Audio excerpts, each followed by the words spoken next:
Assalamualaikum warahmatullahi wabarakatuh, sahabat Bima Sena dimanapun Anda berada. Berjumpa kembali di kesempatan hari ini, dimana saya akan menjelaskan tata cara ataupun bagaimana sebaiknya dinamo sebelum dihidupkan.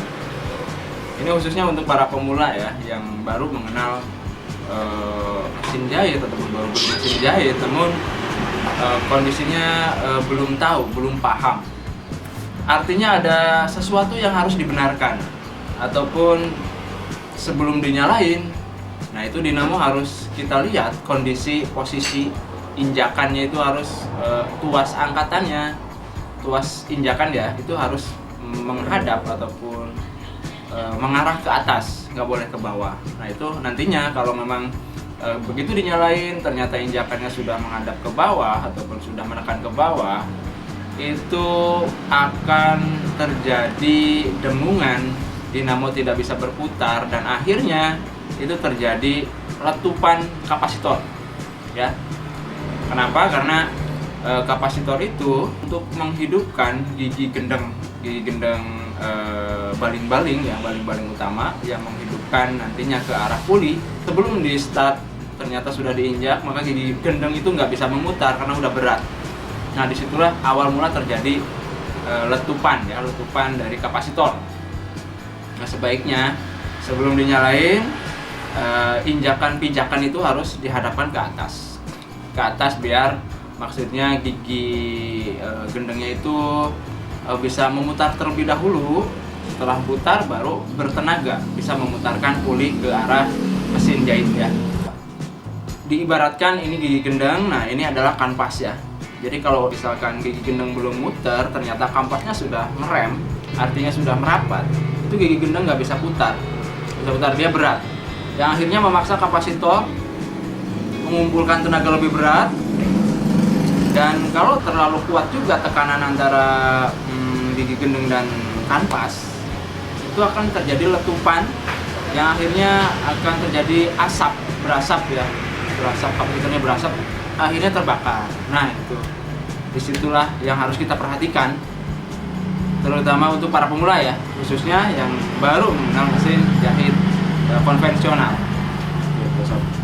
Oke, kita praktikkan saja, karena untuk dinamo khususnya yang konvensional itu harus free, awalnya harus free, nggak boleh ada tekanan.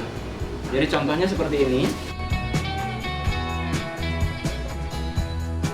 Ini kondisi dinamo sedang free ya.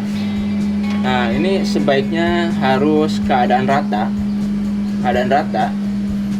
yang pada saat rata antara gigi gendeng dan kanvas itu tidak bersatu, dia renggang.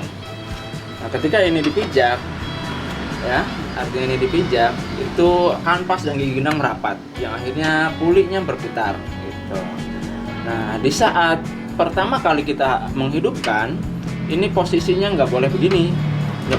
Kadang-kadang setelah pakai kita lupa ataupun pernya sudah nggak ada, dia nggak bisa balik lagi ya.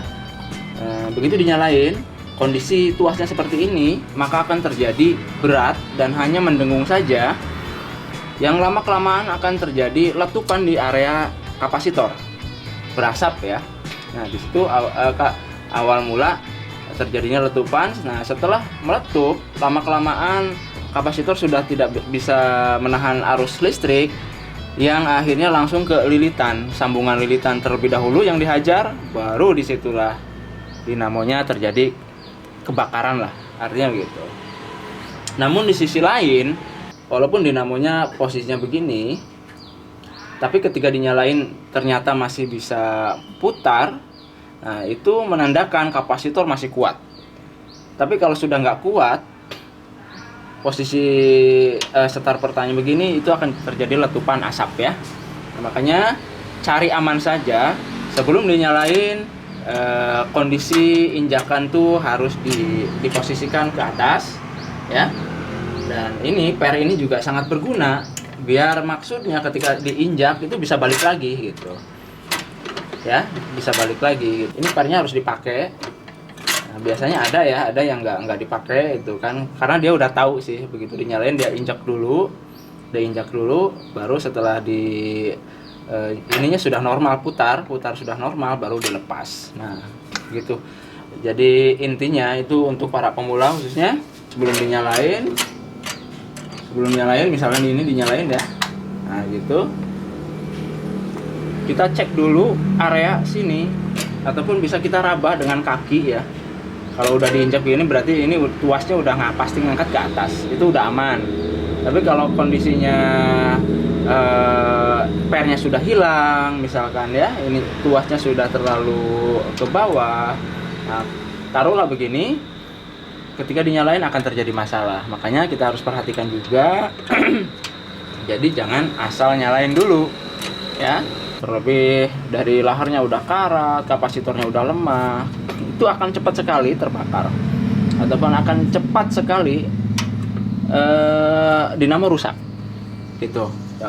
Nah, makanya Anda juga harus perhatikan ketika selesai menjahit, pastikan ini bisa balik lagi ke atas, tuh.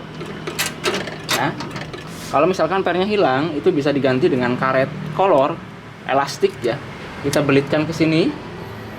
Jadi tetap ada hentakan untuk kembali lagi ke atas. Kalau dikasih elastik ya, itu banyak elastik banyak di pasaran, ataupun ya dikasih aja pernya ya, karena pernya juga banyak ya. Pernya banyak, bisa dipesan, saya juga banyak. Pokoknya Anda harus perhatikan, yaitu ketika mulai di awal start, dinamo harus rata ya. Nggak boleh posisi keadaan dalam keadaan menekan begini, ini nggak boleh. Harus normal terlebih dahulu baru bisa digunakan. Nah, itu kalau dinamo pengen awet gitu ya. Terus belakangnya juga harus selalu dibersihkan ketika kondisi libur, maupun ya sebulan sekali lah kita bersihkan gitu biar awet. Terus kanvas juga sepatutnya kalau udah tenaganya udah kurang, larinya udah kurang, itu bisa diganti ya, kanvas yang nempel pada gigi gendeng itu sendiri. Dulu juga udah pernah saya kasih tahu cara menempelkan kanvas dengan gigi gendeng, ataupun cara ganti kanvasnya. Oke sob, demikian saja, mudah-mudahan informasi ini bermanfaat untuk para pemula khususnya tentang masalah dinamo ini. Kenapa kadang-kadang dinyalain ketika disetar kok nggak mau nyala, nggak mau ngangkat, nah, ternyata ininya udah menekan duluan.